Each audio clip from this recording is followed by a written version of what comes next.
Tugas Promkes. Halo semua, perkenalkan nama saya Konstanti Yewipina dengan NIM 2411261 dari kelas 2F. Saya akan menjelaskan tentang materi pengaruh lingkungan sosial terhadap kesehatan. Lingkungan sosial memiliki banyak dampak signifikan terhadap kesehatan individu, baik secara fisik maupun mental. Interaksi sosial, dukungan sosial, dan kualitas lingkungan sosial secara keseluruhan berperan penting dalam menentukan kesejahteraan seseorang.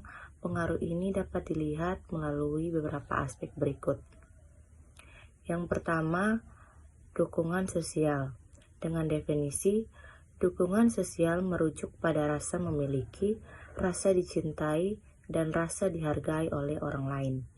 Ini meliputi dukungan emosional atau empati kasih sayang, dukungan instrumental atau bantuan praktis, dukungan informasional nasihat bimbingan, dan dukungan penilaian atau validasi perasaan dan keyakinan. Pengaruh terhadap kesehatan. Riset menunjukkan korelasi positif antara dukungan sosial yang kuat dan kesehatan yang baik. Individu dengan dukungan sosial yang memadai cenderung memiliki sistem imun yang lebih kuat, tekanan darah lebih rendah, dan tingkat stres yang lebih rendah. Mereka juga lebih mengatasi penyakit kronis dan pulih lebih cepat dari sakit. Sebaliknya, kurangnya dukungan sosial dikaitkan dengan peningkatan risiko penyakit jantung, depresi, kecemasan, dan bahkan kematian dini. Di Kupang misalnya, kedekatan keluarga dan sistem gotong royong yang masih kuat dapat menjadi faktor penyangga kesehatan mental bagi warganya. Yang kedua, interaksi sosial. Dengan definisi, interaksi sosial meliputi berbagai bentuk komunikasi dan hubungan dengan orang lain, mulai dari interaksi informal sehari-hari hingga partisipasi dalam kelompok sosial dan komunitas. Pengaruh terhadap kesehatan. Interaksi sosial yang positif dan bermakna berkontribusi pada kesehatan mental yang baik.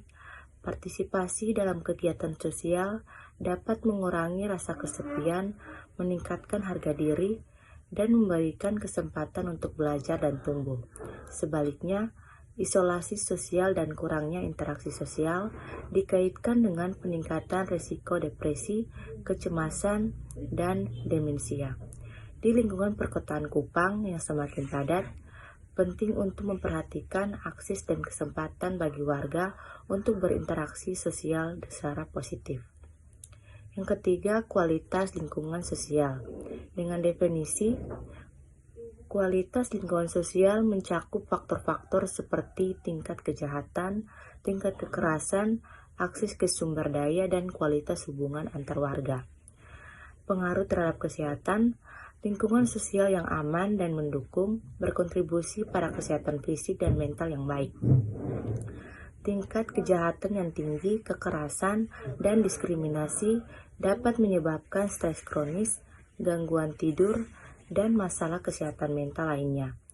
Akses yang terbatas terhadap sumber daya seperti perawatan kesehatan, pendidikan, dan pekerjaan juga dapat berdampak negatif terhadap kesehatan. Perencanaan kota Kupang yang baik perlu mempertimbangkan aspek-aspek ini untuk menciptakan lingkungan sosial yang sehat dan mendukung. Yang keempat, faktor-faktor lain yang diperlukan. Yang pertama, status sosial ekonomi. Sosial ekonomi yang rendah seringkali dikaitkan dengan lingkungan sosial yang kurang mendukung dan akses terbatas terhadap sumber daya kesehatan yang dapat berdampak negatif terhadap kesehatan. Yang kedua, diskriminasi. Diskriminasi berdasarkan ras, etnis, gender, atau orientasi seksual dapat menyebabkan stres kronis dan masalah kesehatan mental. Dan yang ketiga, ketersediaan